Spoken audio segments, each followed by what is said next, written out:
presentata dall'Associazione Onda che si batte contro l'abbattimento degli alberi, la controperizia sullo stato di salute del cedro di Piazzale Santa Croce, vicino al santuario di San Leopoldo, a Padova. È emerso che rispetto alla prima perizia i risultati sono completamente diversi. La prima perizia evidenzia una parte marcia, evidenzia la presenza di funghi, evidenzia la presenza di cavità e soprattutto mette la pianta in classe D, ovvero da abbattere urgentemente.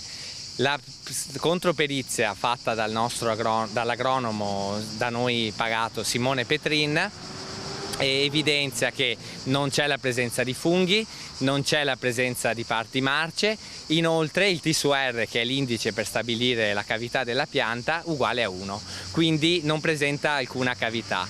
Del caso si era interessato anche il consigliere Luigi Tarzia, che aveva sostenuto la realizzazione di una controperizia per verificare le condizioni dell'albero. Ora il documento verrà depositato in comune. E intanto noi chiediamo che ci sia un cambio di passo da parte del comune. Io spero che oggi si sia inaugurato un nuovo paradigma che preveda più rigore scientifico, più trasparenza e soprattutto coinvolgere la partecipazione cittadina, che come abbiamo visto in questo caso è fondamentale.